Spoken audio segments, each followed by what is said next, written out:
Hey guys, we're back with another episode of Magic the Gathering Duels of the Planeswalkers 2015! We're scooping poops and pooping the scoops, and then it's Scoops Week. Did you guys know it's Scoops Week? No, but What can is I, that? before we That's before the we college start, thing, right? before we get going, That's sweeps. Yeah. Sweeps I'm week, not a racist. Okay. No, we know. It's all good.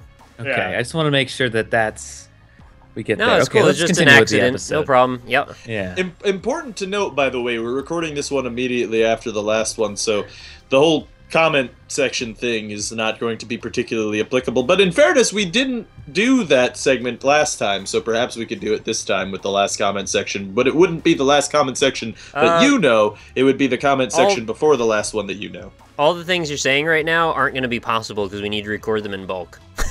Well, that's what I mean. That's what I'm saying. We're going to PAX East, all of us actually. So we have to record lots of them for the coming future. Yeah. Although that doesn't mean that we're not going to read the comments. So you know. So. We'll read them. We'll just not probably be in recording when we're reading them. Right. Yeah. Exactly. Because this will happen in a week's time. Never mind. Who cares? Who cares? Whatever. Yeah. Start Duel. Also, there wasn't really anything comment-wise worth mentioning on the last one, I don't think. I'd looked through them all. Ooh, my hand is terrible. Let's see if Mine the new too. hand is better. Nope, not really. No. All right. I'm mostly okay with mine. Well, I guess you won then. I feel like even if I get shitty cards, if I get balanced lands, then I've got a good hand. At this Alright. Me point. too. So my strategy is kill Austin, then lose to Rob. Yeah, right. Yes, Exactly. that is what we're doing. That's what exactly. we I'm know. 4-0, baby, on the new PC. It's bringing me luck. I think Pretty I feel like excited about Nick that. killing me is the thing giving you luck. Yeah, it's definitely your PC, Rob. It's all those extra frames that you've got. It's the extra I think reaction that's what time it that is. you get. Yeah. I get a lot of extra. I mean, the 8 p.m. is very important in Magic the Gathering. as are Duels of the frames. Planeswalkers Yeah. 2015. I'm really curious as to whether or not they're gonna have the new Magic at PAX East. Actually, Well, they'll have several, right? Because it's one every quarter, so they'll probably have to come out with at least a couple of them. did either of us, by the way, because he tweeted the both of us, did you? I guess more specifically, I'm asking, do any follow up as to the veracity of his claim? Oh, not at all. I'm just Yeah, me completely either, just yeah, following alright. up as if I had some information, Okay. but I don't. I have none. No, fair enough. Me too. Yeah. So just Alright, that's important to note. Yeah. I like the idea of it, so we're just going to kind of drag that through the Oh, mud exactly. for a while. Yeah. That's Of course. yeah. That's how most, skeptics handle new information.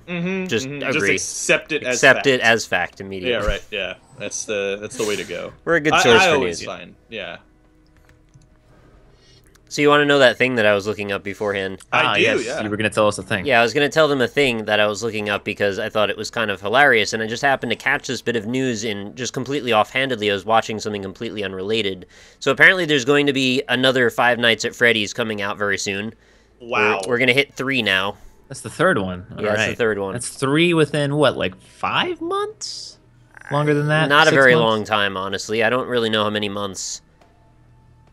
Man, but he money. It's really weird. Like, so the thing that caused me to even end up noticing this was I was on Game Jolt, and their entire page, if you don't know, Game Jolt is basically like a repository for people to upload indie games, and I would very frequently get most of my games from there to do indie impressions on. And as of about 2 months ago, the entire thing has just been filled up with clones of Five Nights at Freddy's for some reason. Just hundreds of them. Really? Hundreds upon hundreds of Five Nights at Freddy's clones. All of them are terrible, and most of them don't even have properly written descriptions for the games. So I don't even understand like when this took over as such a massive bit of interest for people, but apparently Five Nights at Freddy's is like a fucking mine. It is a gold mine. It's like the new Minecraft on YouTube. People. But I People thought are- it was for like a week when Markiplier did it, and it was really exciting because he was scared. And then Well, like we get obviously you over haven't it. watched up to episode 180 of Markiplier's Five Nights at Freddy's series. Please tell me he really doesn't have 180 I episodes. have left. no idea, but that would be hilarious if he did. Um, Is there a significant amount of RNG in that game that it would Yeah. it would Well, be at interesting first. for a series? At first there's RNG, and then you realize that almost all of the actions are kind of based on what you do at any given moment. So you can kind of mitigate and make a strategy out of it, is what I've been told. It's apparently a very deep strategy game. Okay. And I do respect it to a small degree for that, because it's deeper than you would expect, and also it is kind of legitimately pretty good atmosphere. It's also kind of it makes fun of itself in a way that I wasn't expecting either. So it's not all bad. I just don't Conceptually, it's very interesting. Yeah, I don't understand though why we needed to put it on a fucking pedestal though. Why did my land just go there? Did I do that? Yeah, you did do you that. discarded a card with the. Oh, it came out of my deck. Okay, I thought it was one of the lands I had out for some reason. Yeah, it's one of those things. Like it's the same thing happened to Amnesia, but it happened to Amnesia way Right. slower than it did to Five Nights at Freddy's. But PewDiePie did it, and then it was the whole mod scene, which is why it got big. Yeah. Yeah, I just mean the same idea that it got put way higher than it probably deserved to be. Like, Yeah, I it don't was a find the great monster game. scary at all in that, by the way. It's just like a weird torn open pig thing. Well, the monster's not supposed to be scary. It's Why is supposed it to be- scary? Well, because you're not. If you play the game correctly, you're not really supposed to look at the monster for any extended period. In fact, you're discouraged from looking at it. You lose Right. sanity when you do. You're meant to be more of Yeah. a. It's meant to just look strange, but uncanny valley almost, like to the point Well, where you're I not have sure played what it. it is. The thing that gets me is, like, I don't feel like the sanity makes you any more scared or anything. It just makes everything make you kind of motion sick, and it's just hard to look at. It just kind of, like, puts a wavy shader over your screen and makes it all dark. Oh, Which that's is annoying. like, I mean, that's like basically what being insane is like, right?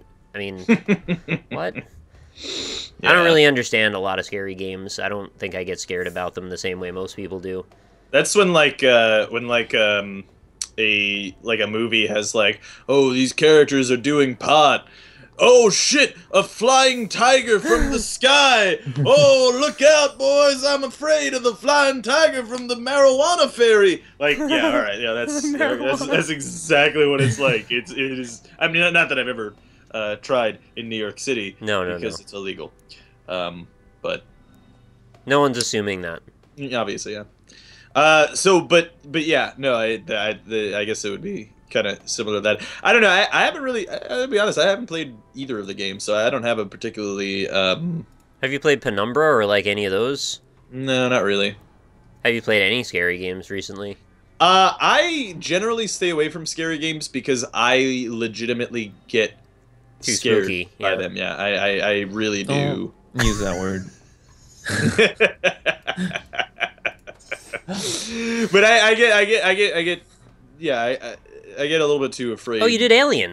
Of I course did you Alien Isolation recently. Yeah. You didn't Yeah. finish it though. Did not Which makes finish you a Alien scumbag because I wanted to watch your Let's Play.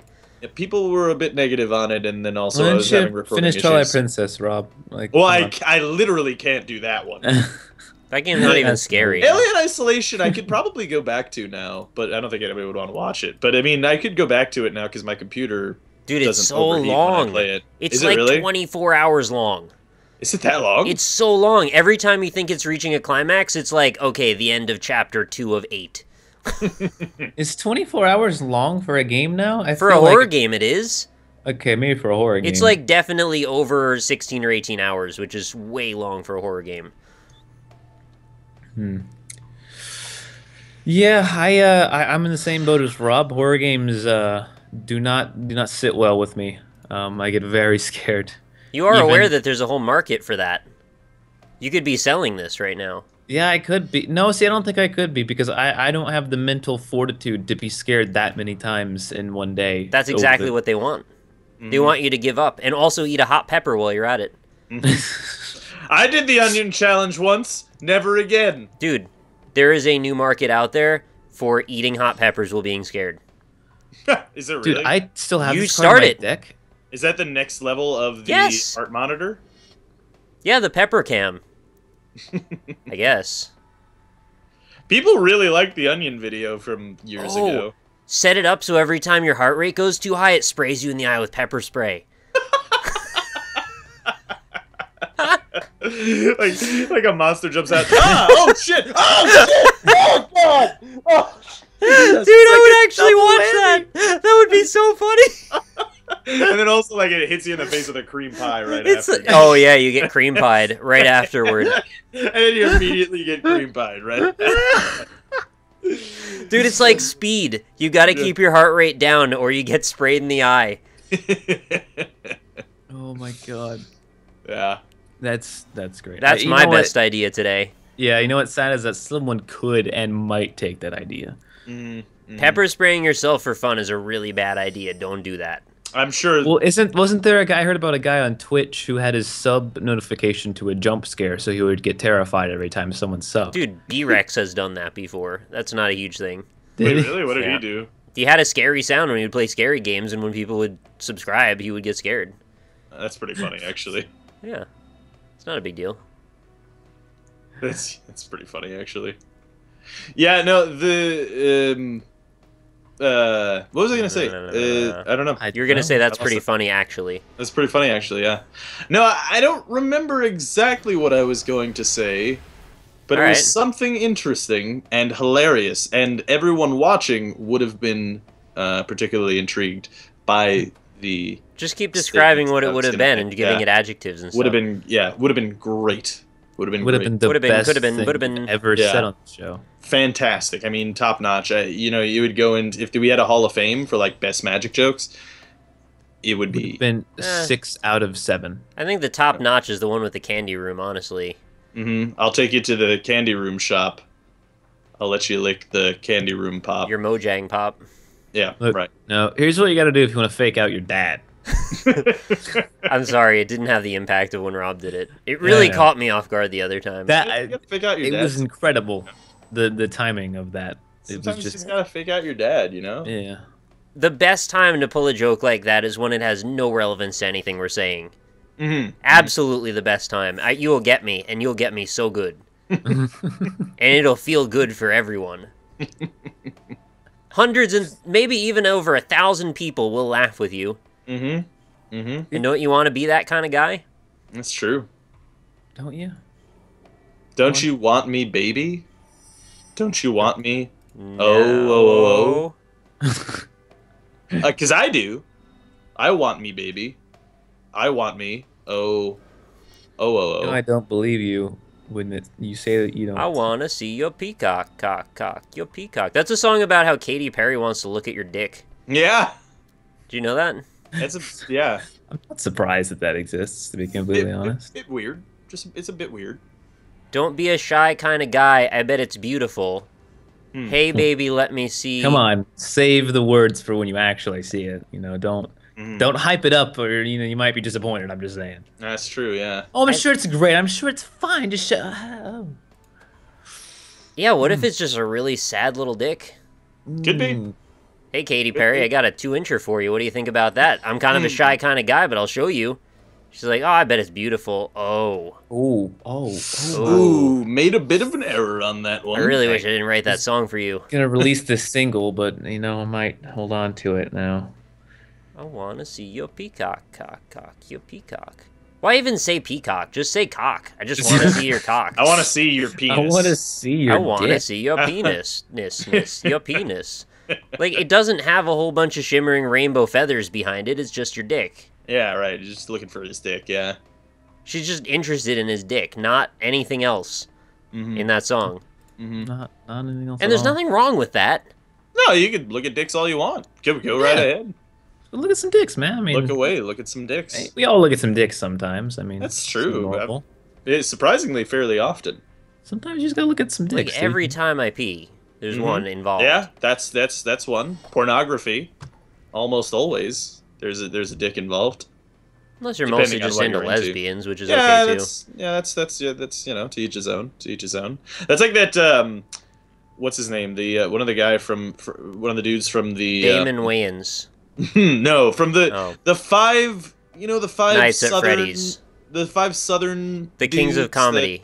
Have sex with each other, and yeah, they're like the Kings of Comedy, but they're Larry the Cable Guy and the I don't remember any of them. Yeah. Well, one of them, the one with the white hair, the only one that's actually kind of funny. The one that smokes cigars, right? Yeah. Tater salad. Yeah, him.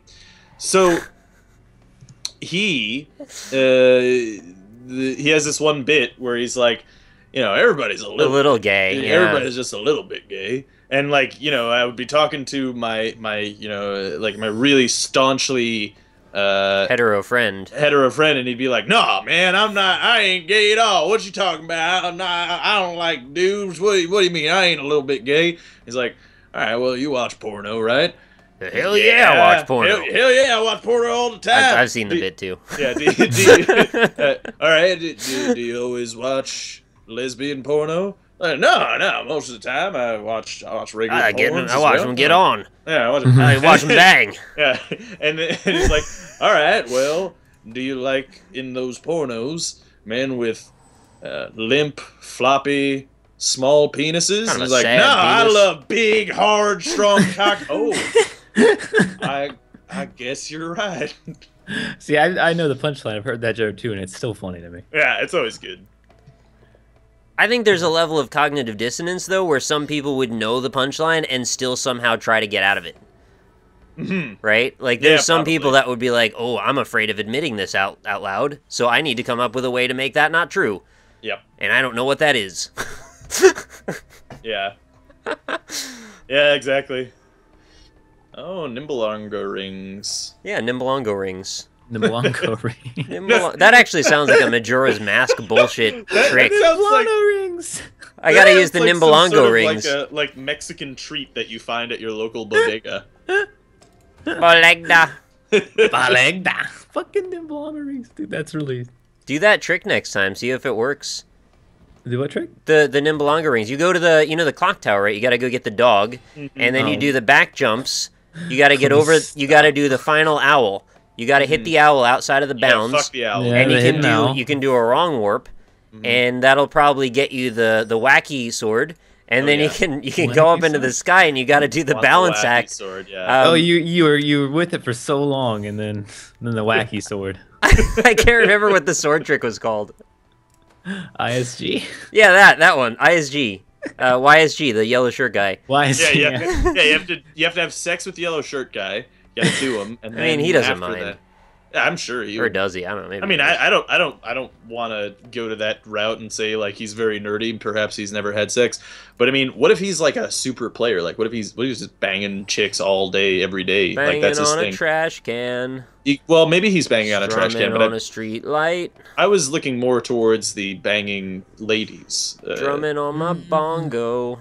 Yeah, that too. No. Yeah, getting with Rajan Rondo is the next line. You've been making a lot of Rajan Rondo jokes lately. It rhymes with things, you know. You kind of gotta go does. for It the just Rajan goes with Rondo. Who is Rajan Rondo? Rajan Rondo. He's is a basketball player with the Celtics. I don't think he's with the Celtics anymore. Is he not with the Pretty good Celtics name. anymore? I think I gotta Google it now. Hold on, Rajan. It sounds like at the end of a magic trick, you go Rajan Rondo, right? And then you put your hands up in the air and doves shoot out. Mavericks right now. Is it the Mavericks? Yeah, the Mavericks. Yeah, that whole Celtics team, that championship-winning Celtics team, is like torn apart now. Isn't that owned by Mark Cuban? Yes. Is that? Yes. Yeah. The entrepreneur and tech mogul. Mm-hmm. He's like a millionaire at least, if not a billionaire. He's in that AT&T commercial, actually. I saw that. Yeah. Yeah.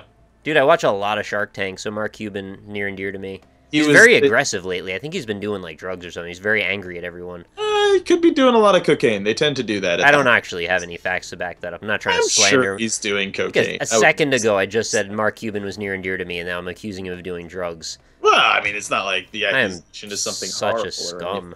Yeah, you know. Yeah, it's a little scummy. All right. Well, I feel like I lost. Yeah, I did too. There goes the old streakaroonie. Yeah, well. Fight for it, man. Fight back. Rob's still in it. He's in it. He's got some cards. Rob Jean Rondo. Rob Jean Rondo, yeah. Rob Jean Rondo. That's like your French middle name, right, Jean? Rob Jean Rondo. Wow, I didn't take it there. Yeah, what? Well, no, that's right. That's like Matt Damon. Oh, well, that's Damon. Matt Damon. Matt Jean Damon. Rondo. That sounds like what you would if your name was Rob Jean Rondo. Rob John Rondo. My name is Rob. Rob John Rambo. Rob John Rondo. Whoa. You're taking me places. Oh, my. Uh-oh, spaghetti. I can take you higher. Do-do-do-do-do. To a place where creatures Fight. I did so many fist clenches while you were singing that. I did at least 9. Can you take me higher? Did you guys know Kid Rock has a new album? It's coming out at the end of February. Fuck you. Oh, this is funny. I'm You like, son I'm of a a vessel. No, fuck you trying to help Nick. I'm No, a vessel right now. I'm trying to hurt you so that it helps me. Sorry. Countered, bitch. Rob, what if my trick was that I wasn't attacking him at all, and then you buffed me and I hit you? Ooh. That would be rude. Yeah. You'd be a Hold on. rude. It dude. Probably happened, not what's boys. actually A happening. lot though. of tude. Quest of the Grave Lord for the Grave It Lord. actually happened. It actually worked.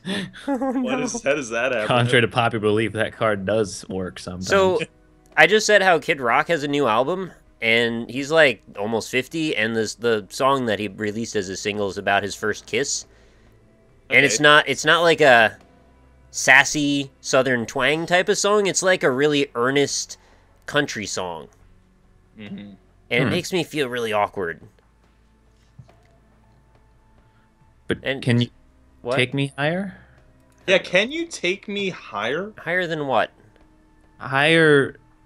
And Yes. higher, I love you. your love. Is what I got. I say remember that. I was trying to keep the chain going, but I couldn't think of any songs that I remember that at the start. Damn. That was Dave Chappelle singing Sublime's Loving What I Got. Now that you think back on it, it sounded a little like it, didn't it? Yeah. Not when I was saying it, but afterward. I was singing Jackie Bingelheim's Excuse me? Take Me Higher. I don't actually know the name of the guy. It's Forget it's this. Scott Stapp. Taking Me Higher. Creed. Your love is taking me higher. Why do you know all these soul songs? Been lifted before. I'm imagining you in church, like, singing along to a choir. Fucking Rob getting so hyped for the Lord all of a sudden. Fuck yeah, dude. The Lord will take you anywhere you want to go. Jesus loves me. Jesus loves everybody. Including little children, I've heard. They've Wait, really got to put a stop to that. What's exactly happening to me? How He's much damage? just shooting directions. I don't- and Look, man, lines. I'm doing my smoke and mirrors trick here, all right? I don't You guys don't know what the understand. fuck's going on. You gotta You're running stop out of time. smoking mirrors. That glass is really bad for your lungs. Don't smoke any of those mirrors. Some fucking lines going across the screen. I don't know, How man. much damage Numbers. am I taking? Is it 73? is it enough to kill me? 40, One, Nine. two. negative Fuck 70s. that.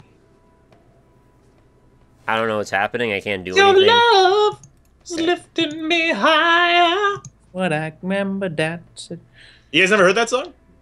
No. No. I'm just imagining there's like the intercom in my grandparents' house and there's just soul music playing on it. It's just Rob. I said remember that. Stop Oh, being yeah. on the intercom in my grandparents' house, Rob. I'll think about it.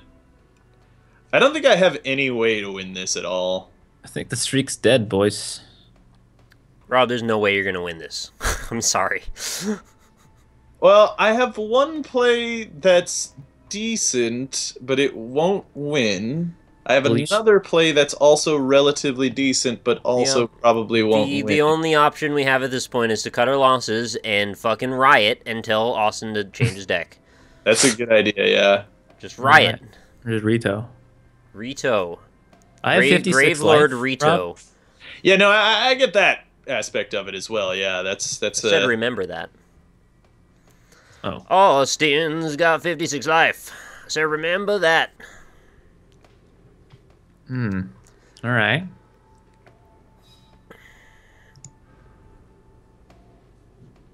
Was that the decent play? This one is all right, yeah. It's so cold in the D. It's so cold in the day. Everybody remember that song? It was a long time ago. Yeah. That was back when there were novelty Twitter accounts for Northern Lion. Those were the days.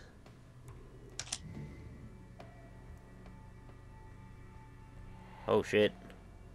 There was a pause. Everything's Yeah. so blue. The play's not entirely over. It's not going to do a great deal. Make the plays, Rob. Anybody remember that movie where they had to throw blood all over Kevin Bacon? Oh my. Oh, yeah. What was that movie called again?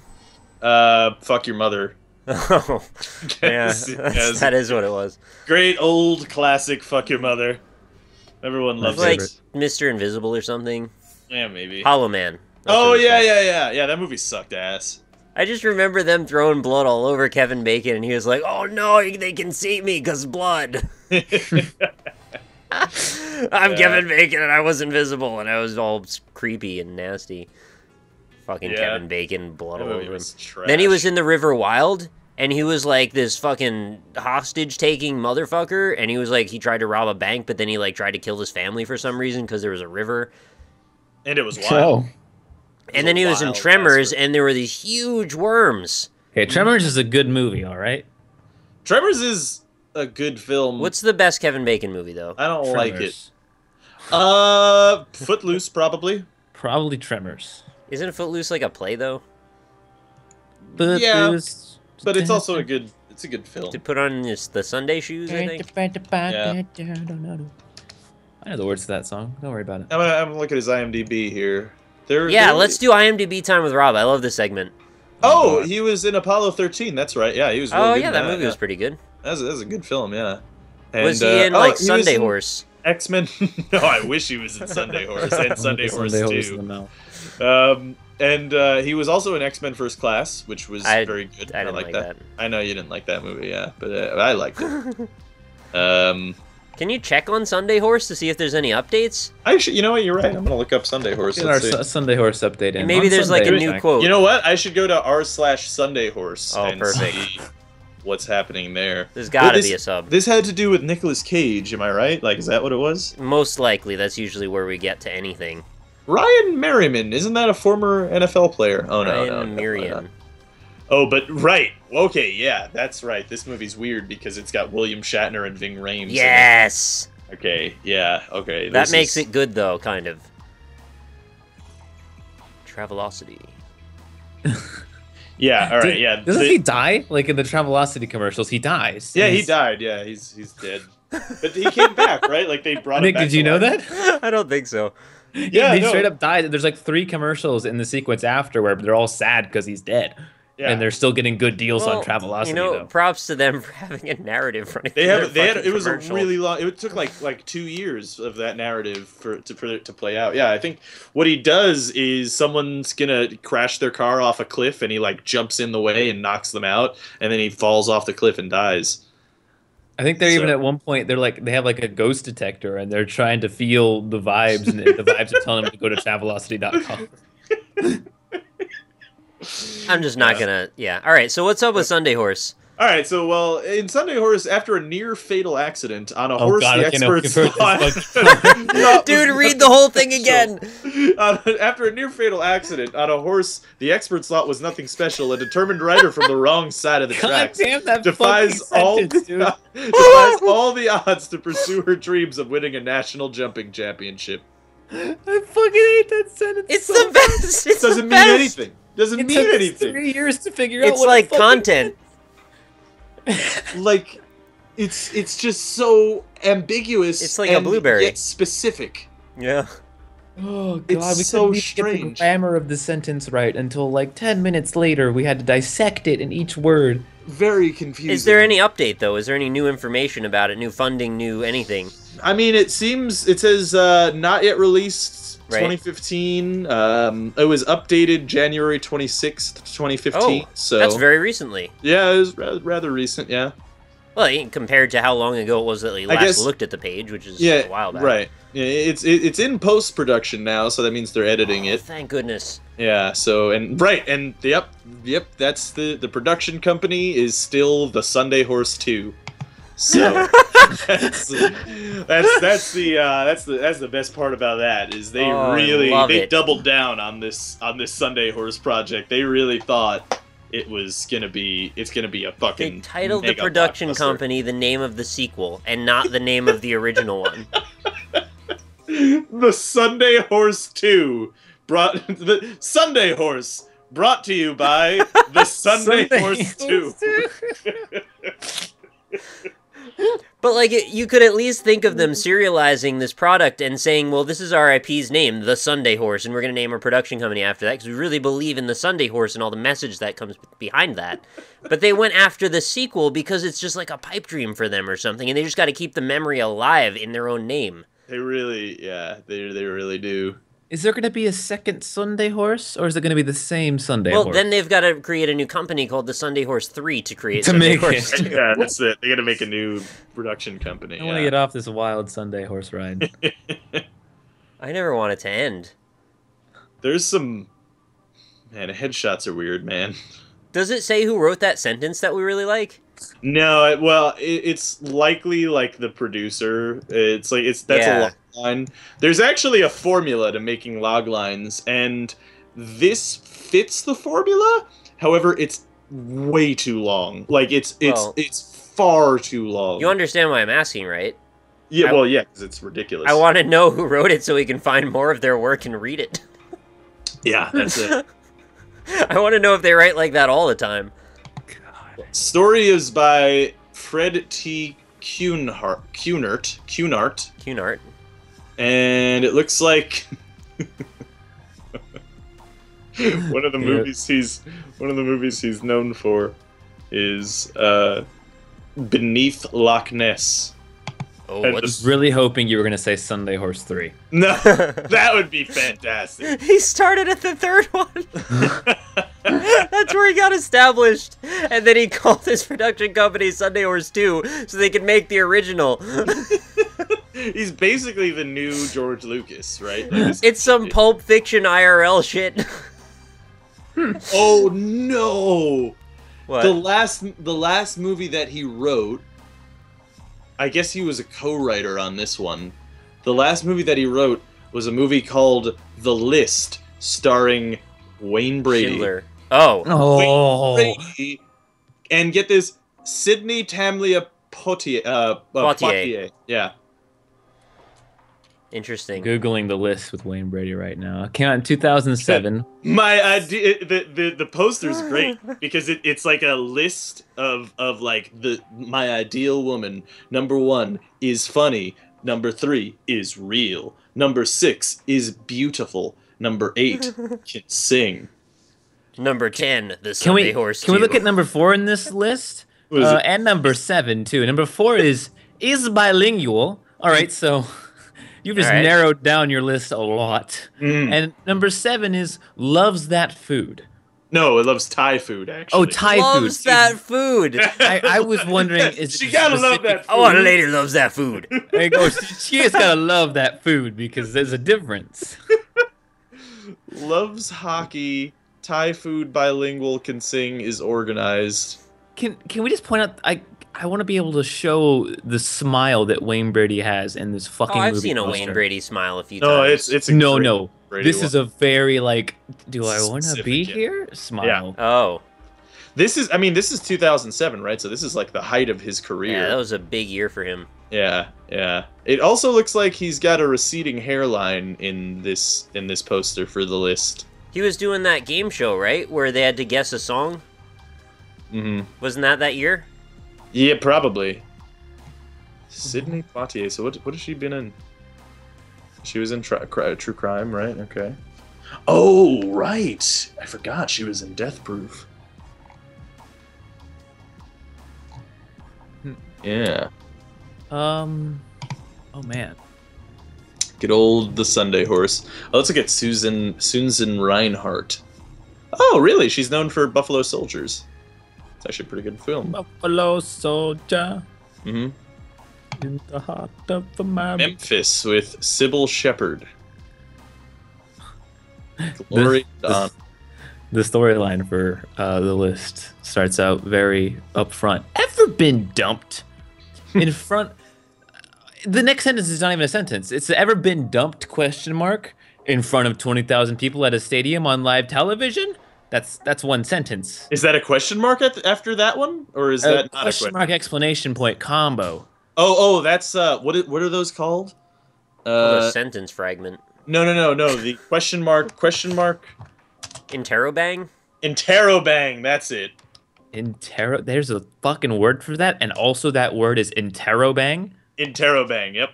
Yeah. I am right in saying that, right? I'm not Yes. just, No, that's okay. true. No, that's yeah. It's the question mark and exclamation point. It's an interrobang. That's the Man. reason. Is because it's funny.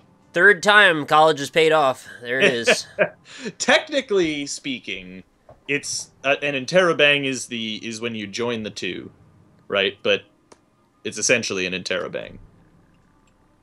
So I mean, I can make a really bad joke here, but I'm just not going to do it. And you know what it is. yeah, it's quite all right. Yeah. Yeah. Apparently, Wayne Brady won an Emmy. What did he That's win? not surprising. He's a talented. list. Oh, he won an Emmy for Whose Line Is It Anyway? Yeah, he was really, really prolific on Whose Line He's Is It Anyway. fantastic in Whose Line. I didn't know he won an Emmy for it. That's awesome. Yeah. So do you think he ever got the girl? Well, that's a good question. In the list? The hockey, the Thai food-loving there bilingual was bilingual probably girl? a great deal of humor and just maybe he breaks into song. wacky situations, Yeah. misunderstandings, and a low point. They probably at some point got together, but then there was a thing that one of them lied about earlier, and then it comes true that they find out after they've gotten together, and then they get to very apart for a while. And they do, yeah, and then find a way afterwards they learn things about themselves and each other, and really they learn that whole experience strengthened their feelings for each other. Right, because even though he made a mistake earlier on that she found out about, he also said something really endearing that she also finds out about afterward. Right, exactly. Which makes it easier for her to accept that he apologizes. Mm-hmm. Yep. Yeah. You think we're any close? Like, we gotta be a little close. I think that's the exact plot of that film. Yeah. I just realized that Wayne Brady is in Foodfight. Have you guys heard of that movie? No, what's that? I have heard. Yeah, sure. What is this about? I'm gonna link you guys to the IMDb of Foodfight. They wrote that song "Learn to Fly," right? Well, Foodfight is this very, very strange animated movie, starring Hilary Duff, Charlie Sheen, and Wayne Brady, and Eva Longoria, and Christopher Lloyd. It's a very star-studded cast. Learn to fly. Something like that, right? That's like Maybe. D-list star-studded, though. Well, a bunch of very Does it have famous Eugene people, Levy right? in it? Basically. That's how you can tell. Eugene Levy is in a list of his own of just like you're like not famous, but you're amazing. Always. He's like indie B-list or something. Yeah, he's a strange man. Oh, Eva Longoria is in this Foodfight film. It's Chris so... Kattan. Oh, you cannot have it, the mango. And Larry Miller's in it too. Wow, I thought he was dead. And Jerry Stiller. Ed Asner, yeah, Jerry Stiller. Was Chris Kattan not at the SNL reunion thing? I don't know. I didn't see it, so. They have Harvey Firestein in it. That guy's got the greatest voice. Do you guys know Harvey Firestein? I know the name, but I can't think of who he is. Go ahead. Harvey Firestein, he's got that really, really, deep but super raspy voice, and then it's also like a flamboyantly gay Jewish man accent. It's like the greatest combination of you are the most ridiculous human being that could possibly exist, and it's fantastic. I don't even know if he's gay. I mean, but he plays the fat cat burglar in Foodfight. Mm-hmm. Oh, I'm sure that's fantastic. Yeah. Yeah. But this movie is apparently, I think it went through some issues when it was being made or something. Okay. Because I think it was supposed to be a big movie, and something terrible happened and ended up being a fucking disaster. It is so bad. It is one of those movies, like The Room. Why do you know about it? Bad. There's a JonTron video about it. Oh. Yeah, which I would recommend to watch it because it pretty much shows you the whole movie. But it's like about a supermarket that comes to life at night. And wait, can we do that? Can we just make a YouTube video where we watch a movie? Oh, I see where this went wrong. On the poster there are four, in fact, specific brands. Brands. There's the Bumblebee tuna, the Vlasic pickles, Aunt Jemima, and I don't know what the banana is. Is that? I think that's a Twinkie. That's a Twinkie? You don't know the I difference think between that's bananas and Twinkies. The Twinkie cowboy, right? Is it? Oh, I don't know. I don't eat a lot of Twinkies, to be honest with Look you. up Twinkie mascot. I think it's the Twinkie mascot. All right. So it's like a It peanut? is. It's definitely the Twinkie mascot. It has to. Okay, so it's the Twinkie mascot. Well, that's why Twinkies went out of business, is because they fucking pumped a bunch of money They're into back this movie. now. Don't worry about Yeah, it. they're back. Dude, Twinkies are good, man. But yeah, Charlie Sheen plays Dex Dog Detective. I like that Which is a name. Dog detective. Yeah, I figured that's what he was. Yeah. Hilary obviously. Duff plays Sunshine Goodness. That's Oh, like from My Little Pony, right? I don't know, man. I don't know. All right, that's a great name for Wayne Brady. Daredevil Dan. Yep. You know what's great about the picture of Wayne Brady on IMDb is, inexplicably, half of his beard is shaved off. Yeah, you're You right. see that? It's a good look. The No. left half is just shaved off. I don't know why. I can here. Hold on. I'll show you viewers at home. God Let damn me- it. I was let me- really hoping we could get out of talking about things you're looking at. Well, no, I really want to show them what Wayne Yeah. Brady's strange beard looks like. Since we're talking about We Wayne should Brady. IMDb's a weird place. We should just screen share your screen for the second half of this so you can just do all the browsing. Well, no, because a lot of times I look at porn casually, and I can't let In the middle of viewers- magic episodes, okay. Oh yeah, absolutely. Like Yeah. pretty commonly actually. Gotta stay. Oh my. Oh yeah, gotta stay hard. Gotta stay Okay. hard. Time, yeah. See, look So at this- look at his beard. Like just half of it is just not there. Like the left half of his beard doesn't exist. So- exist. It's a little So- like Kevin Bacon that one time. Poor blood on Yeah. it.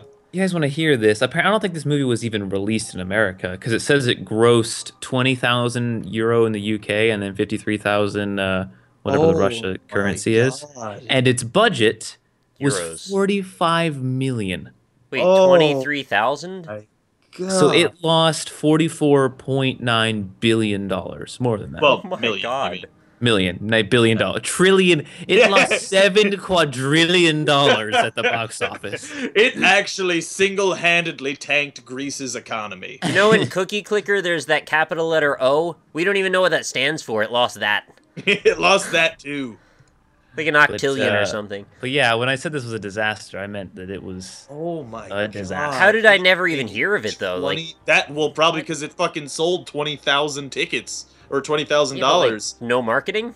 If clearly if it sold only $20,000, I mean that's like less money than like an indie movie in 91 Oh, I know. makes. Like that's absurd. crazy.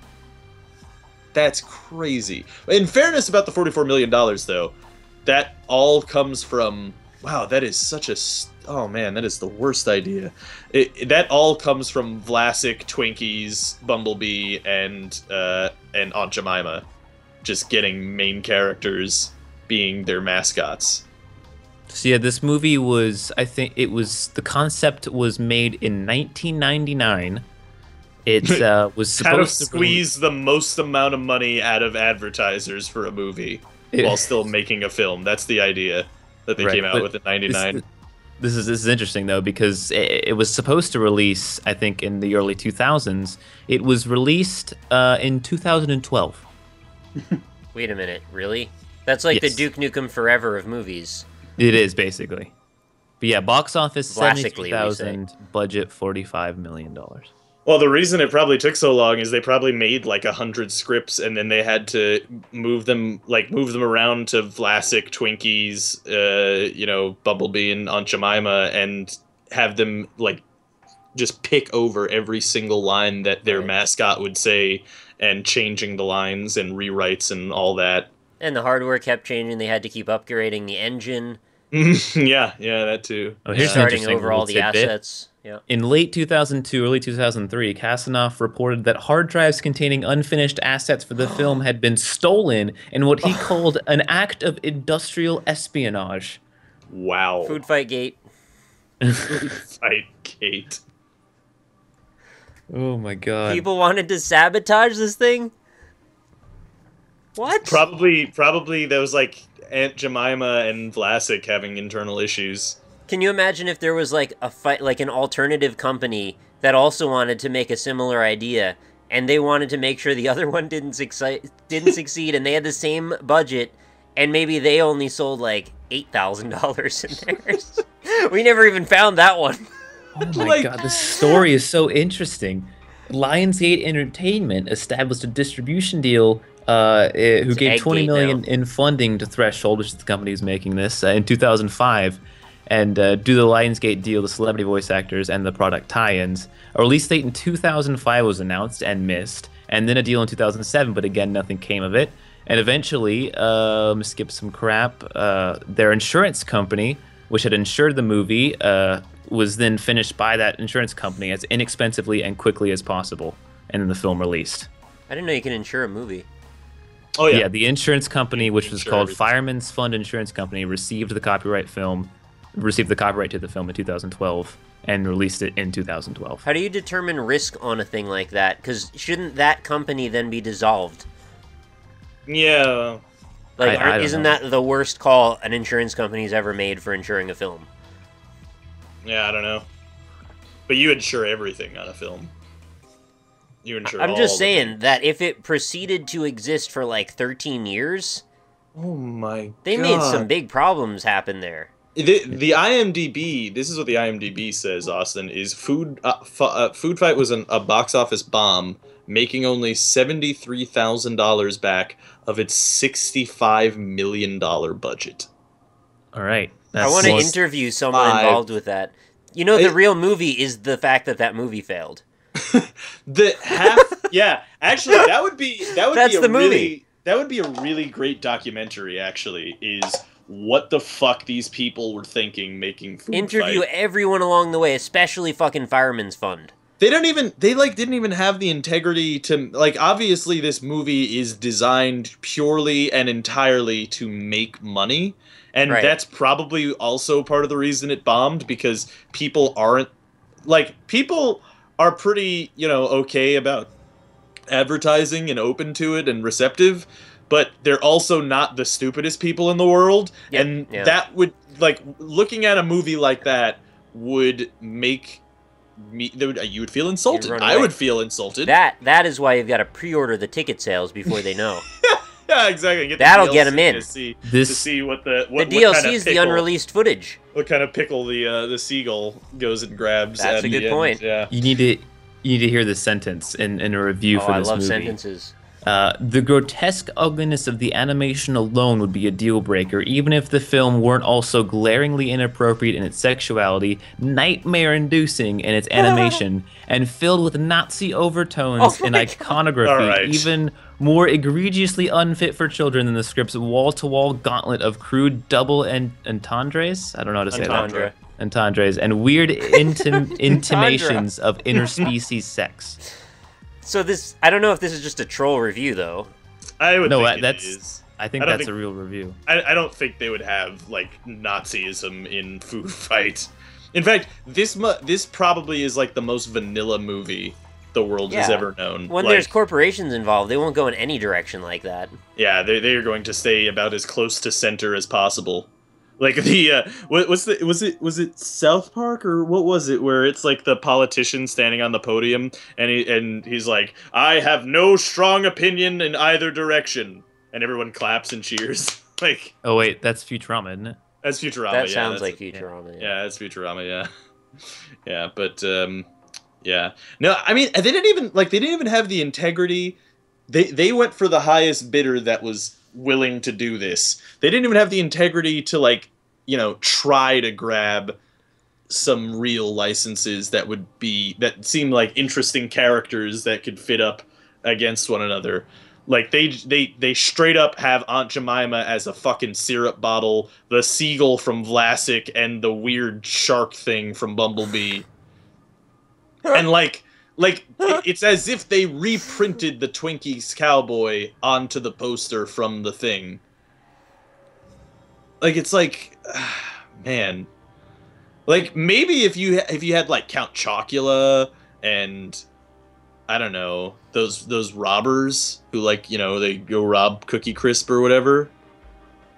Dude, I want to get like Angry Video Game Nerd to talk about this movie because I bet he'd have a lot to say. What other popular mascots are pretty funny? Terry Crews. You get Terry Crews in it, and he could be on a horse. Terry Crews isn't on the horse though. Yeah. It's the other Old Spice guy. I feel like Foodfight was like the beta version of Wreck-It Ralph. I've still never watched that. I haven't either. You haven't? I heard it was okay. It's a good movie. It's a good movie. No, it's better than okay. It's It good. was so apprehensive because I just really I feel like so many times they go the Big Bang Theory route when it comes to how people see people interacting with video games. No, it has like nothing to do with people. It's about the games themselves. It has nothing to do with people playing the games. No, I know, but the games themselves will be depicted in a ridiculous way. I don't know. I mean, that has some good references, and it's a great movie. I don't see anything wrong with the movie at all. I would recommend watching it. There's really... Alright. It did okay, money-wise. Why does that matter? Well, I'm just curious because there's a strange concept. No, it was... Okay, so you kind of get what I'm saying then. Yeah, well... No? Yeah, I mean, I would be wary for the same reason, but I won't necessarily assume that it would be like that. I'd give it a chance to prove me wrong on that type of idea, but I would be afraid that it would do that. But I would just I'm more concerned with it that like they're just shoehorning things, Right. you know, like because it. Like Family Guy's, like, hey, we need to make references. Let's make references now. Right. Well, I mean, there's a bunch of yeah. references in it, but all the main characters are all their own kind of games that don't exist. More, they're parodies of other games, and they're all generic games. Like there's the racing game, the shooter game, which is the new game, and then like the Wreck-It Ralph, who's more like a old Donkey Kong style arcade game or whatever that plumbing game was. Pipe Dreams. Mm-hmm. Maybe I don't remember. But yeah, it's maybe it's also that it's Disney that makes it like, yeah, like it's already kind of. You guys are obvious. creating a lot of issues for a movie you haven't seen. Well, no, it's like it's already it's kind of obvious. It's like really obvious that it is very in a similar fashion to Foodfight, designed purely to make money, Capitalize on a trend by people who don't understand that trend for a group that isn't part of that trend. Yeah, right, exactly, and that is. Well, it's the same reason as Foodfight. You co-opt other characters from a completely unrelated universe that are near There's like people's one hearts. shoehorned person in it, and it's kind of funny. But there's like no, I just don't get what you guys are that's saying. what I mean. They all are. Has Sonic in any Sonic game ever interacted with M. Bison or Wreck-It Ralph in any of the games?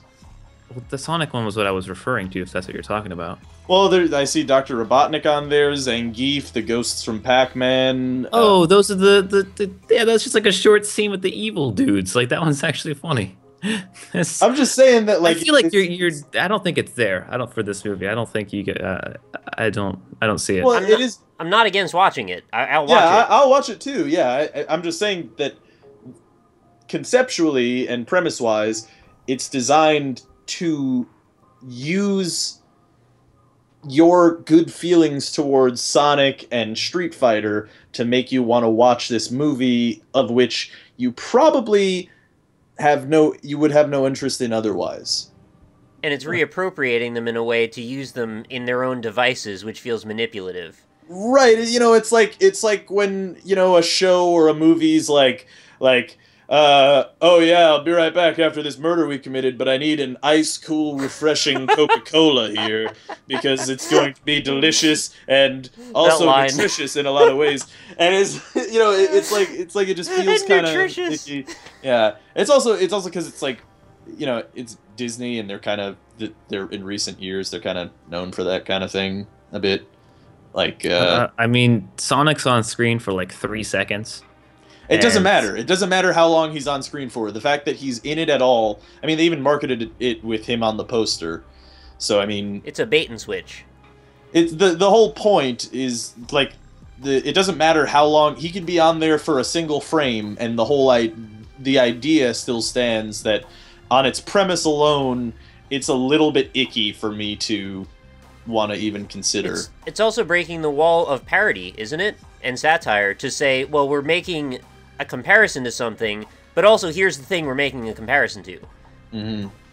You can't really make that point that way. You have to keep your own level of removal from the actual subject matter. Yeah. And like I feel said, like you I guys haven't are seen being it. way too cynical on this. It's Well, it's the same reason as Foodfight, right? You're just co-opting random characters for the sake of making money. That's the whole. It's the same basic premise. I don't necessarily know that I'll hate it. I just stayed away from it because of all the things I'm saying that went in my head. Yeah, I think I'd like it, honestly, but at the same time, I'm just saying that like the premise is a bit icky in the same way that I was saying. It's the same. It's the same thing as Foodfight, except these characters you're more attached to, and it's higher quality because it's made by Disney. But it's like, it's the same thing. It's like they co-opt characters out of other things that are completely unrelated for the sake of generating revenue, and the story comes after. Right? Like that's the thing, right? It's not like they had the idea for the story first and then they did this.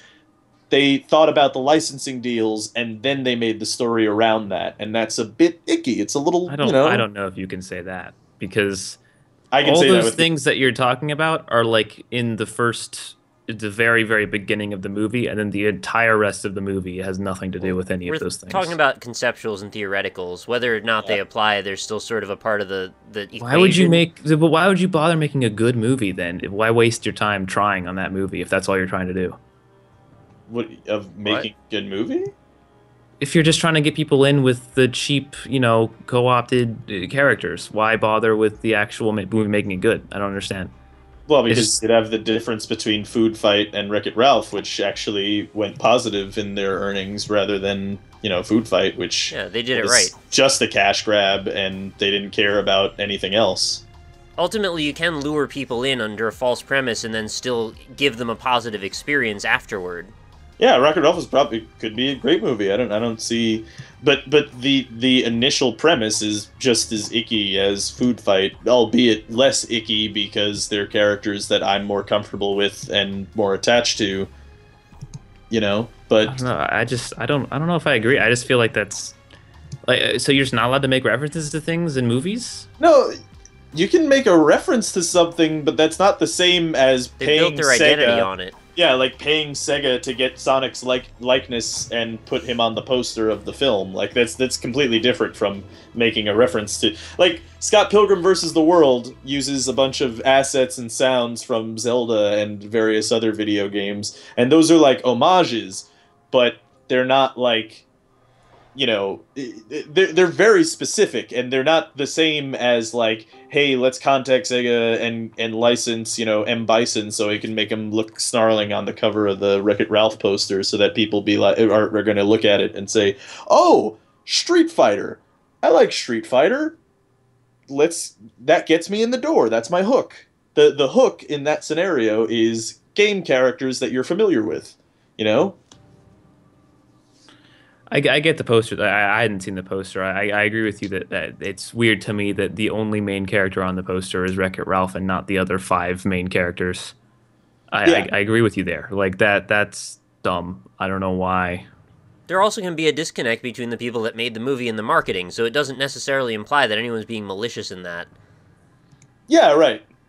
Yeah, exactly. They just want to get as much money as they can for the product they just created. So, that could be what happened there. Yeah. We're providing an argument for a thing that I don't think either of us are as attached to as it sounds like we are, so you don't need to be like so down about it. It's okay. Yeah, it's philosophically similar premise-wise to...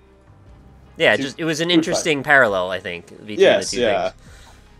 I haven't seen it, like I said. I may see it now because we had that discussion, honestly. Yeah, I want to see it. I actually have had the desire to see it. But then at the same time,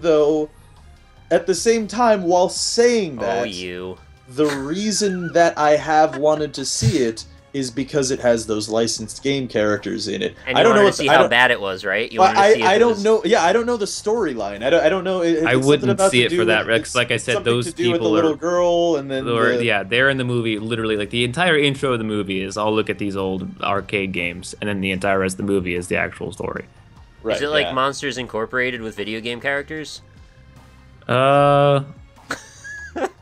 No, because okay.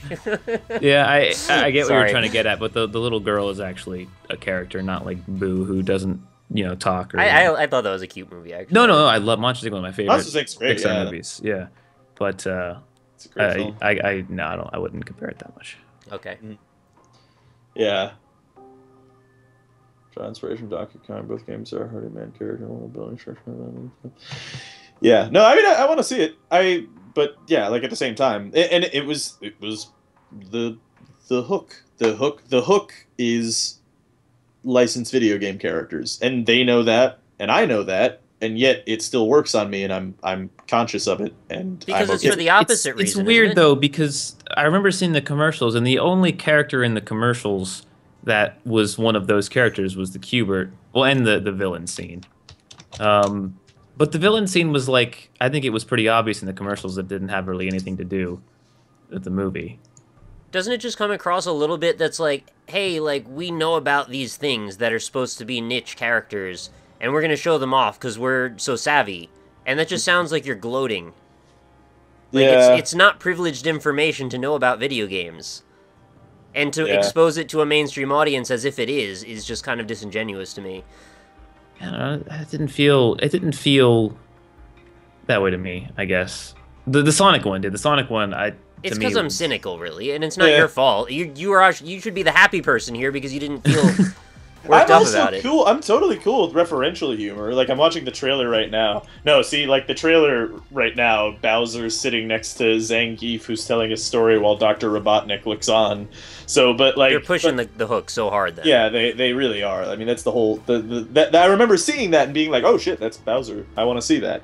I don't care about... I didn't know about the story. But, I mean, like, the... I'm totally down for referential humor. That's part of the reason I want to see it, is because it references old video games, and I like old video games and stuff. I'm fine with that. I don't have a big issue with it. I can't believe that actually works on you. You go, oh, that's Bowser. I want to see that. As if like a million channels of Machinima on YouTube don't have that same experience for you for some reason. Why only that? I watched that too. I like watching fan films.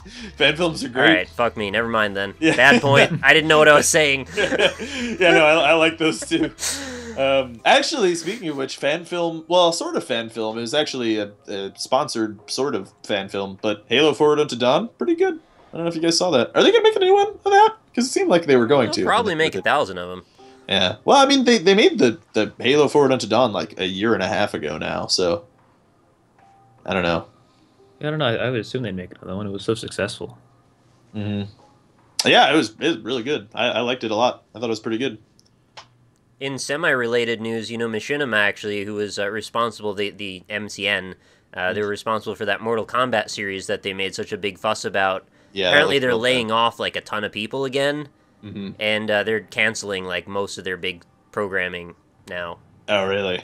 And some major element of their channel is now just going to be shut down due to disinterest.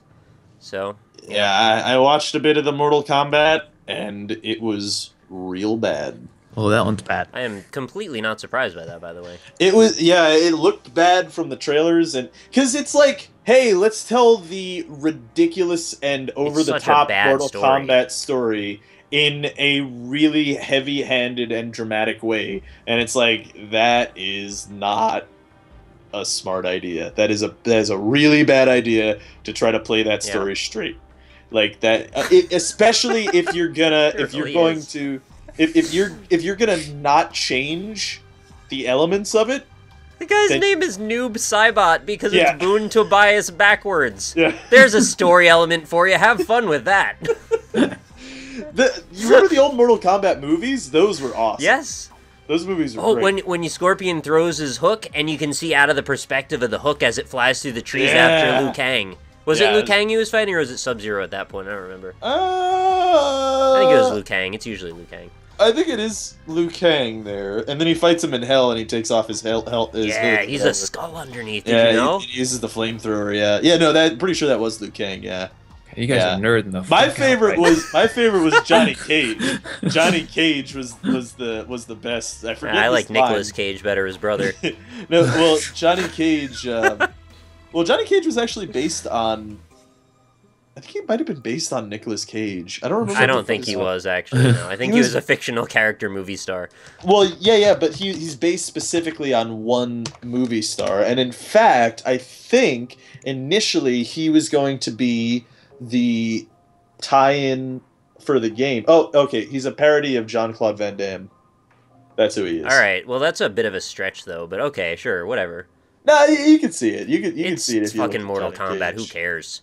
Yeah, that's true. Fun fact, actually, since we were talking about retro video games and video game history, did you guys know the ESRB, the rating system, at least in America, for rating video games, which also, side note, ESRB, that's a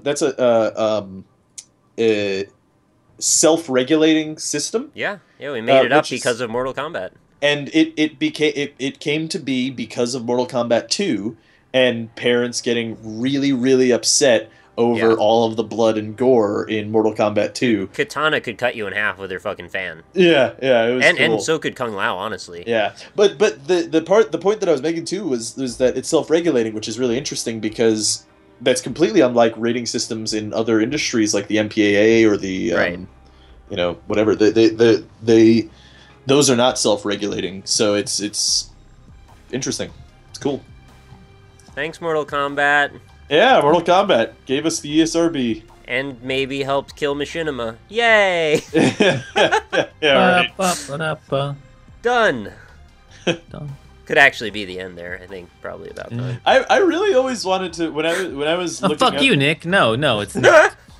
when I was looking up to like be in TGS one day back in the day before I knew they were all trash and garbage. Yeah. I really wanted to write some scripts for some of their Machinima stuff that they would do, because some of it was pretty cool. You mean stuff on Machinima or actually Machinima stuff? Well, no, TGS, yeah, Machinima stuff. TGS And, like, Machinima, okay. Yeah, TGS Machinima, yeah. Which It's is, a very complicated thing to talk about. It is, yeah. It is. It's a bit confusing. Yeah, no, but they did like Machinima stuff, and they also did like just like parody and Right. like what if type of deals. Like they did a Zelda series called like Fistful of Rupees, which was like Zelda if it was a Western. Weird. Yeah, which is a cool conceptually. I think executed not as well as it could have been. But I would have really liked to be a part of projects like that and made projects like that. But They don't should give get a shit. Itagaki and they should make like a Zelda, but like a Dead or Alive Zelda. So just Zelda has just massive breasts and plays volleyball on the beach. Well, just something extreme, right? Like something Yeah. with somebody really fucking unbalanced that's really violent. Mm-hmm. Yeah, I think that would be a great idea.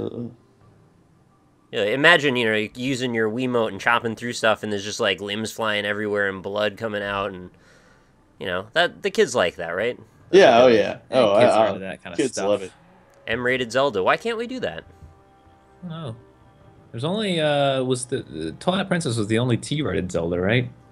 Yeah, why Wasn't- was that one so edgy? What happens in that one? I think there's some stabbing. Well, there was stabbing in the face There's in been Wind stabbing Waker. in all of them, man. You stab in Yeah. the head. You stab Ganondorf in the head several times. Technically, Ganon, Zelda nerds, shut up. Ganondorf. Well, No. it's Ganondorf in Wind Waker, but you stab Ganon in Who cares? Ocarina of Time. But yeah, Majora's Mask is creepy as hell. That one should be rated M. that one Yeah. should be rated fucking X. don't if you don't want to sleep, play this game. Game's God. creepy as shit. I still hating myself for listening to the Song of Healing backwards. Don't do that. Yeah. People- Sounds creepy. You might think, oh, it's just a song. Yeah, no, Can't be it- that creepy. Ben It's did actually real- drown. It's Yeah. real creepy. Don't It's listen fun. to that song backwards. Fun fact about Johnny Cage, by the way, because I'm reading this intermittently. Good. The original character's name was Michael Grimm with 2 M's, and Oh, good, with he 2 was M's. actually the first character created for Mortal Kombat. and the test prototype of the original game had just 2 Johnny Cages fighting each other. I think I knew that already. Yeah. Maybe. I was actually a pretty big fan of Mortal Kombat. ABACABB, motherfucker, blood code, Sega Genesis, look it up. Holy shit. Yeah. Now I'm making references for the sake of making references. The kids Trying like to it. find Skyward Sword's rating. I can't imagine it's not. Skyward Sword gotta can't be more than like E10. Yeah. It's got beautiful pastel colors, so you feel comforted at night when you watch it. It is. Oh, it's rated E10 up. Oh, see, that's what I said. Can't be more than E10. That's hilarious. Comforts your balls when you sleep. What's its Peggy rating? Peggy 18. Peggy 18. Let's see. Skyward Sword. Skyward Sword. Peggy rating. I don't know how to spell Peggy, but I tried my best. Oh, it's just 1G. PEGI, isn't it? Yeah, it's PEGI. I can't. There's nothing here. All right. Yeah, who cares? Oh, Peggy 12 plus. I found it. Peggy 12 plus. Peggy 12 plus. You gotta say it in the voice. It's very important. So this is interesting. Apparently, Casper Van Dien portrayed Johnny Cage in Legacy Season 2. Is that the Machinima one? Maybe. I know very little about it, honestly, other than that it got shut down. Okay, Google. Mortal Kombat Legacy. I can't do that, Dave. I'm sorry, Dave. Machinima doesn't want you to see this anymore. Yeah, this was Machinima's. So apparently Casper Van Dien played Johnny Cage in that series. Well, here you go. Here's your answer. Twilight Princess was given a T rating, which cited fantasy violence and animated blood as reasons for the mature rating. Animated blood. When does that happen? Shit.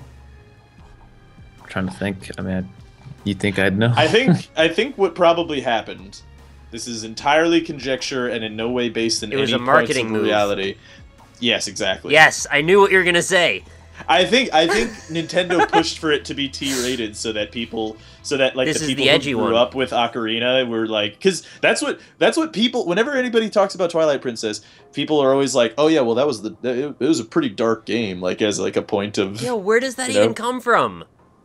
Well, they didn't. There wasn't a lot of bright colors, and it was It's happened a lot literally at a night. contrasty dark game. Yes. Okay, Yeah, sure. it is literally dark. But no, yeah, I no, but for real, I think there is a possibility based on entirely zero fact and nothing besides this thought that I just had moments ago that that they pushed for it to be T-rated so that the people who grew up with Ocarina would be like, because I mean the whole idea of the game. For like on a real note though, like thematically, is supposed to be that it was very thematically similar to Ocarina of Time, which people felt betrayed by when they strayed away from the Ocarina of Time Majora's Mask theme with Wind Waker. Because remember at the time, people were not very excited about the graphical, the art style of Wind Waker and the art design. People were really, really angry about it initially. And looking back now, it looks calling great, those but, people idiots because that game was actually fine. yeah, it's a beautiful game, Wind Waker. Still, honestly, Yep, if only it were finished. I know. If only they could have finished anything. the fucking second one. That would have been great too. When's the next go around that we have for Wind Waker? We did the HD remaster, right? So now we have to do the 3DS version. So maybe it'll be that one. The last time it took one extra generation, so. The console after the Wii U, no remake. The console after that, that's when we get the remake of Wind Waker HD. Because that's going to be Wind Waker 4K. So I don't think the graphics are going to matter, because Nintendo won't go past like 720p resolution. That's true, yeah. They're like the ISPs being like, well, people don't need more than 720 horizontal pixels. Or I guess those are vertical pixels. Vertical pixels? Your eyes can only see 30 FPS, Rob. What do they record movies in again? It's like 2027 or 24 or something? Yeah, I think it's 24. I don't remember. So why don't we just go after 24? Because that's the most thematic and cinematic way to present our games. Yeah, absolutely. That makes it look the best. Oh, they should make a patch for the Evil Within. Oh god, the Evil Within, man. That is like a fucking case study on like things you don't do. All the things that you don't do to make your game fancy. You know, the Order comes in a bizarre resolution also, just to really crop it off. Apparently it comes in some weird extra wide resolution, so there's black bars at all times. Oh, you know what that is? That's probably the frame saving. That was a resolution that came into play in Hollywood in the 1950s. Okay, and I think it's like 2.6 by 1 or something. There was a point, but I don't think it was. Just look up the resolution of the Order. That way we give the proper resolution. Okay, hold on. I'm gonna look up the common resolution ratios. But they're probably going. It's so funny. It's so funny to me how the history of video games and how they're shaped throughout even today lines up almost in like perfectly they wanted to follow with film. Movie industry. Yeah, they're going out of their way to make it follow it because for some reason they have this hard-on for the idea of movies and games being the same thing. Yeah. Well, but then that's the other thing too, is that resolution that I'm talking about that they did in the 50s, like actually North by Northwest, the famous Alfred Hitchcock movie, which is really good, by the way, is filmed in that resolution. But that at that time, people, like, filmmakers thought, oh, this is way more cinematic, this is super cool and cinematic, but just people didn't like it because it's just, you know, it's just like it's like a really stretched out image. You don't get any of the vertical height, and it's ugly. It's just kind of ugly. The developers of the Order thought, well, we've created this masterwork, and the only way that we can think to really stamp our seal of approval on it is to borrow the same aspect ratio as potentially a famous Alfred Hitchcock film. Exactly. Right? Like, we're on equal footing with that, right? Yeah. I also have no idea if it's the same aspect resolution or aspect ratio, so you should check that. I would have to imagine that it's similar, but... If it has black bars on a widescreen TV, then that's all I'm saying. There was some other glaring fact I learned about the Order the other day. Oh, every boss battle is the same. It's really? You fight werewolves throughout the whole game, and it's always the same QuickTime event. There's like 4 different instances of them. So you, like, run by them and, like, pistol whip them and, like, turn around and shoot it a bunch of times, and then it, like, charges you, and then you do some kind of, like, death fight, and then you win. So it's like, that's your boss battle for most of the game. And you're going to actually introduce this element, so you have to do it a bunch of times. They also have a depth of field filter, I read, that it doesn't always focus on the things you're targeting, so you'll just get, like, a big blurry blob that you're trying to shoot at until the camera sees what you're trying to point at. And then you'll be like, oh, okay, now you can shoot that thing. So, good stuff. That sounds fun. Yeah, apparently the Order is in 1920 by 800 resolution. Oh, that's supposed to say 1080. Yeah. That is much lower than I expected. 1920 by 800. Ah, okay. So the game renders an image of 1920 by 1080, but 280 pixels, vertical pixels, are black horizontal lines. So it renders the black lines as part of the actual rendering. Yeah, I guess. Wouldn't that just make the frame rate worse? That's what that's what the fucking I mean, I don't know that, but no, well, that's what the Evil Within did too. Remember, like when you went into the console, and you removed the stupid cinematic black bars, the game was rendering stuff under them. It just wasn't showing you it, which is like, well, why? I mean, I don't know what that means. That either means that it's rendering the black bar as part of the rendering, or it's actually just overlaying it on top of it. I don't know which. I would think. I mean, in the case of Evil Within, since you were able to remove it through console, I would imagine it's the latter, but I don't know. Yeah, me and Rob went through that together. We were setting up the game. It took like 45 minutes to get us to be able to play that fucking game, and it still performed like shit afterward. Yeah. They patched it though, so apparently it's a bit better now, and the black bars aren't a thing you have to take off with console anymore. But why did I have to do that at all? really stupid artistic decisions.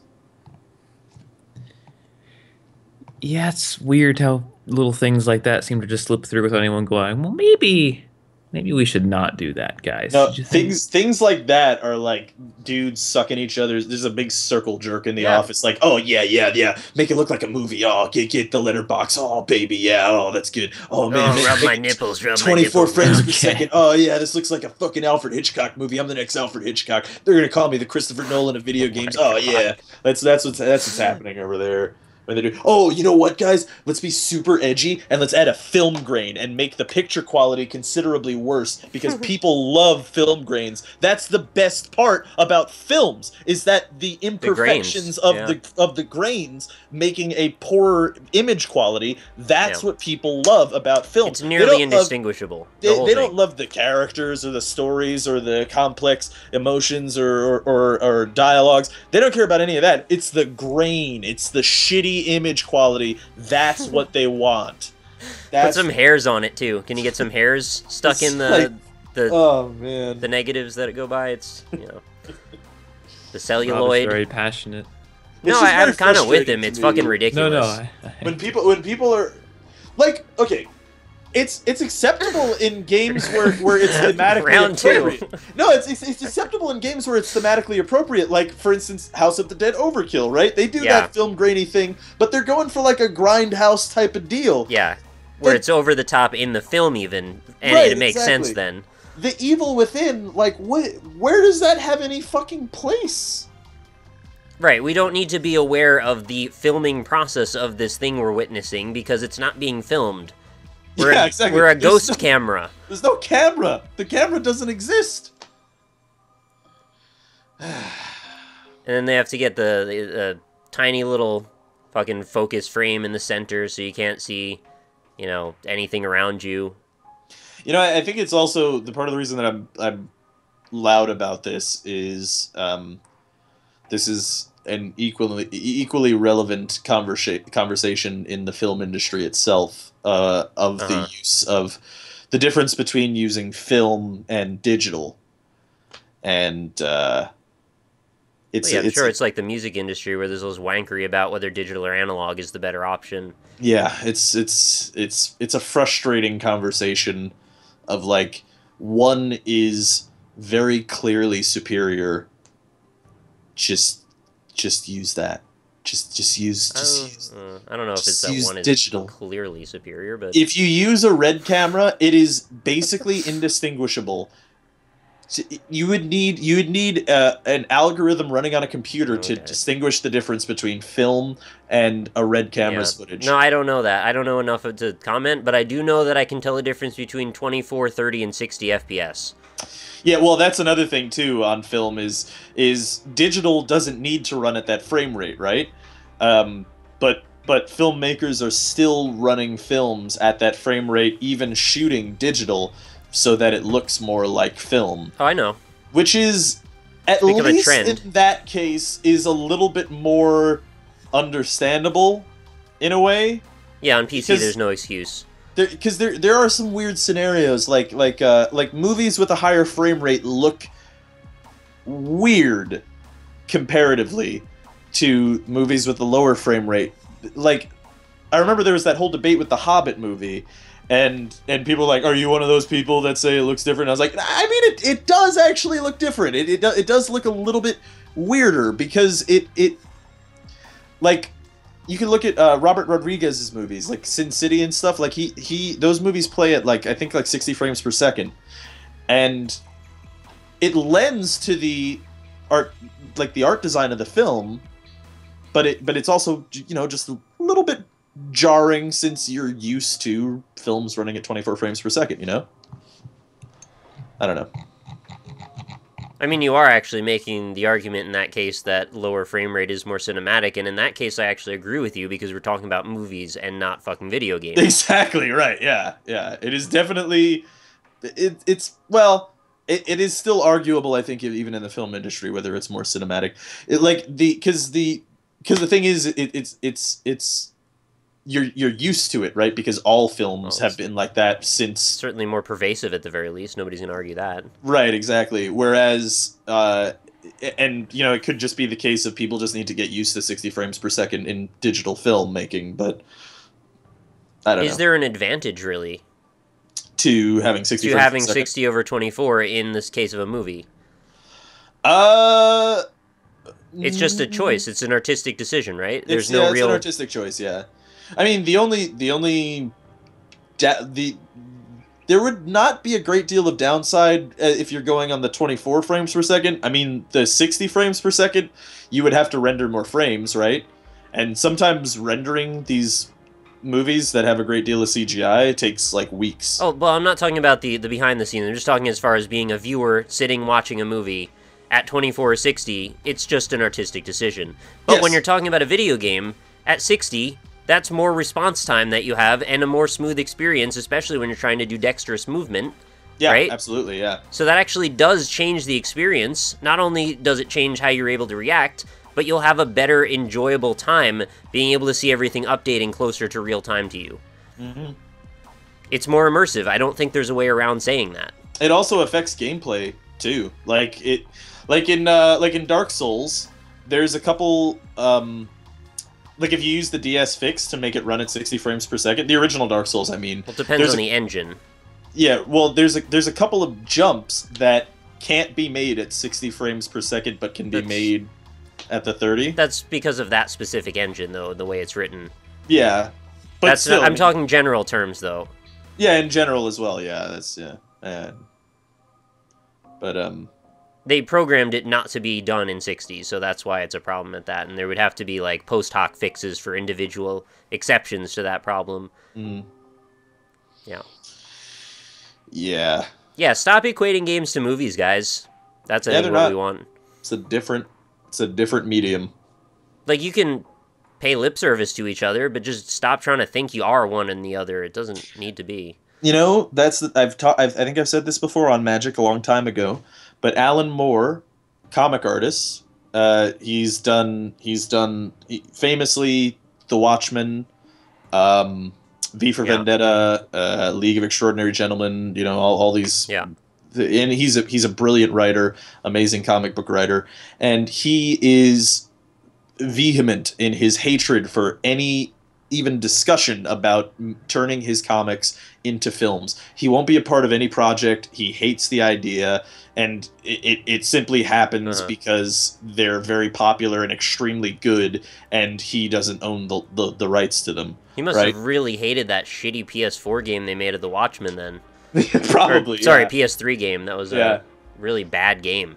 Yeah, the movie wasn't that great either. Although, in fairness, Zack Snyder did the best with what he was given, I think, honestly. I think he did a pretty good job considering, but, you know, you just can't do The Watchmen in fucking 2 hours. It's just impossible. V for Vendetta, I thought, was the only good one out of the three you mentioned. That one is, like, considerably different from the comic, actually. But also It good. worked. That's by the Wachowski brothers. I like V for Vendetta, the movie, very, very much. But anyway, he is very against people making movies out of his comic books, and his reasoning is that he does things in his comics that simply do not translate to other mediums. Like, you know, there are some things that you can do in a book in prose that you just can't translate to screen. There's I think things we've had this exact conversation. We did. I think it was on Magic as well. There are things that you can do in a comic book that you can't translate to screen. You can't so let's translate just to a not book. do this conversation Well, again. no. The reason that I mention it is because I bring up that point is that you know, a lot of video game companies want to be film, and there are things in film that just straight up don't translate into video games. There's too many damn cooks. And on top of that, you shouldn't be trying to emulate film, at least not entirely. You should be trying to do things that can't be emulated in any other medium. You know, in my opinion. Right. So, I'm into it. I think there's too many people doing too many things, and then when they collaborate together in the process of designing a game, the oversight does not understand all of the nuance and elements that go into making all the parts that form the sum. And you end up with a bunch of disjointed shit that comes across strangely. And if one person has a specific design in mind or a specific direction oriented in their head, you have to somehow establish that every person that's making all the tools and all the assets can all be exactly on the same page for that vision, right? So a director in film understands the whole process all the way down. A director working on a game doesn't necessarily know how to make all of the music and all of the art and all of the rendering and all the models and meshes and everything that comes together with the animations and all of that. You know, it's too much to ask of one person. So you've got to come up with sort of a loose camaraderie ship, a loose bit of teamwork that somehow they can agree on one sort of vision and work toward it. And it's so rare that everybody hits the same mark, which is why you get so many strange botched execution, especially when you have somebody with a strong attitude toward one specific idea, especially like in the case of The Evil Within, I assume, the whole, 24 frames per second, super widescreen bullshit. Like, there's probably somebody that was like, I know you don't agree with me, but I don't care, because I'm the director and I'm going to pull rank. I know it doesn't make sense, but I'm going to say it, and you're going to agree, because I'm at the helm of this fucking ship. I agree with you. However, I'll say that it's the very same thing in film as well. Conversely to what you were saying. There's no difference, though, you don't think, that the director doesn't understand the whole process better? No, I think if you're a creative director on a video game, you probably know, you at least have a precursory understanding of every part of every process, right? I mean, because that's, you specialize in film, and you don't necessarily know how to do everything as well as a master at that particular thing is. There's a lot more technical prowess that comes into film than I think people give it credit for. It's not just pointing a camera at something. Not that I'm saying that you're saying this, but I'm saying it's not just pointing a camera at something and letting it go. Like, there's a million billion things that you have to consider at all times that can be completely overlooked, and you have to stay vigilant on maintaining it. So many things have to be maintained technically. That is definitely something that people don't necessarily consider as an aspect of film, because it just comes out. So the glaring weaknesses of a game are easier to see than the glaring weaknesses of a film, not the least of which to say that film has had a lot more time to perfect its art as well. I wonder if my point kind of dissolves also in the fact that now movies are so made up of CG and green screen effects that maybe they're actually converging on video games literally, right? Yeah. Like, they're both going in the opposite direction toward each other. Yeah, I mean, I'm sure a lot of people work and have their feet in both pools, right? As far as working in video games and in film. But maybe that's why the love affair is so obvious to them, because it's just, they're already both in the same set of processes. Yeah, maybe, yeah. Yeah, I don't know. I mean, the part of the thing, too, is, like, it's not terribly recent, or it's not terribly long ago that video games started even having the capability of being cinematic. Right. So we're still in, this is like, we're in like the adolescence of video games right now. Well, like, what do you consider to be cinematic? Where's the drawing point there? Well, I mean, like, having voiceover for every character, having... Do you consider Final Fantasy VII to be cinematic? Yes and no. I mean, yes, that was the beginnings of that type of idea, right? Because they can have cutscenes with rendered characters moving around doing whatever, right? But it didn't have the voiceover and stuff. And that part is what I'm talking about, is having the voiceover, having the art assets, the music and stuff, the orchestral stuff. It's not just one guy doing it on a MIDI board or whatever, right? It's like an orchestra now, and then the reason that I say that, the reason I bring up that point is because the talent that you're getting for those things they're coming from the film industry, right? Well, I don't know that, maybe. Pretty much almost entirely are people coming from the film industry to do stuff for video games. I mean, the voiceover and whatever. We could argue that, but I don't know that you know that either, right? You're just kind of speculating. Well, no? I mean, I guess in a way I am, but realistically, do you really think that that an entire an entire artistic community sprung up overnight of voice actors who want to do only video games and orchestras who only want to make game soundtracks. It hasn't been overnight. The game industry's been doing voice acting for like 15, 20 years now. Not really. I mean, not in the way There's voice that acting we're in talking about PS1 it. games, man. Yeah, I mean, there was voice acting in Command and Conquer too, but I wouldn't necessarily consider that like the same kind of thing. And But that's in not Warcraft overnight. as well. That's since the 90s. It's 2015 now. Well, yeah, I know, but I mean, I'm talking about like where we have these like Hideo Kojima 2-hour-long cutscenes in video games. It's different from, you know, your mission is to, you know, go blast the enemy base. You got 15 minutes to do it. Good luck. You know, there's a difference between that and like an actor trying to portray an actual role, you know? I mean, they had the fucking Metal Gear Solid voice acting. That was also a little while ago. I don't know what I'm trying to say here. What I was going to try to establish is like where the line of what cinematic counts as, because then I was going to say, you know, fucking Final Fantasy 3 or Chrono Trigger. I considered those to be reasonably cinematic for their time. And I'm sure you could probably even find a few NES games that were reasonably cinematic as well if you go back far enough. Yeah, you could say Link to the Past too. I mean, but you've always, video games have always taken elements of other mediums, but every other medium also takes elements of every other medium as well. Right. But I think that the difference is finding where video games lie as their own specific, unique medium, and that's something that we're still learning and is still being nurtured. I was gonna say that the whole point of this discussion is that it actually is being cinematic, and the idea of storytelling doesn't lie in either medium. It's independent of them both, and they both grab parts of it. Mm-hmm. So the whole argument is really moot. Like, they both have their own elements, and they should just stop bothering to try and compare each other to each other. We're talking about storytelling, not movies. Yeah, right. Yeah. Right? I think that's almost like a fallacy that we've fallen into this trap of believing that all storytelling is attributed to cinema.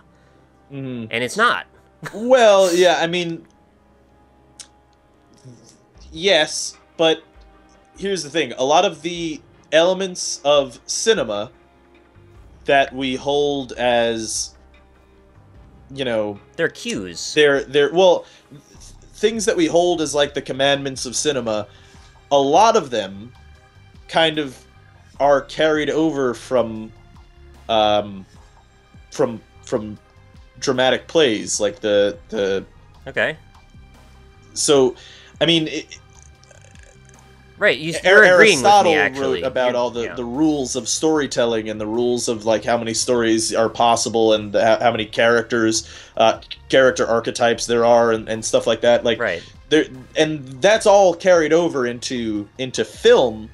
And film, in that regard, is rather young comparatively to, you know, plays and stuff and theater, and that's all carried over as well. And so, I mean, I don't think it's necessarily an inherently bad thing that video games take cinematic elements from film, and in a lot of ways, those are carried over from, you know, ancient Greek plays and stuff, and the Commedia dell'arte and stuff like that. So you're agreeing with me, though. In what? In that storytelling is not unique to cinema; it is simply independent unto itself. Yes. Yeah. Yes. So the whole thing about cinema doesn't really matter. The whole discussion is kind of just silly. Yeah. Well, I mean, I think the part of that comes from the execution of it. Well, yeah, exactly, and that specifically the execution of storytelling in video games is a lot of the time done through cutscenes. Right, and without those references, the directors would feel directionless, so they pull from those references. I get it. Yeah, where I think actually a good game series that really toes that line is Uncharted, because Uncharted, like, dynamically shifts the camera to make it more, I don't know, epic and stuff, and basically uses cinematography in a way to make the gameplay more exciting, while not always, at least, forcing the player to put down his controller and sit and watch a movie for a while. We should talk on another episode for an hour about Uncharted, because I have very interesting things to say about that series. I both love it and hate it in some ways, and I've played all of them, with the exception of the Vita one, because I didn't know that one counted. I don't know if it still does count. Maybe it's lower, maybe it's not. Whatever. I don't know. But yeah, it's a cool game. It's a cool series. It's got some real big problems though too. Yeah. And also, we're at an hour and 40 minutes, so we should probably... No, I agree. I'm about to run out of hard drive space. Okay. Yeah. Good Awesome. times. Still awake? I'm here. Sorry. You guys had a thing going there. I don't want to interrupt it or anything. Movies, right? Yeah, I fucking don't watch movies too. At least you watched Star Wars. That's true. Yeah. Unlike Bear. Well, he watched it now. Yeah, he has watched He it. hadn't until recently, though. Yeah. What a nerd. What a nerd. What a not nerd. not nerd. Yeah. I'm not nerd. Fucking not nerd. Probably sucking on some balls right now. Yeah, He seriously. did say it some was going not to do that nerds. before. Mm-hmm. That's a good point. Well, thanks for watching. New episodes Mondays and Fridays. See y'all later. Bye. Y'all come back now, yeah?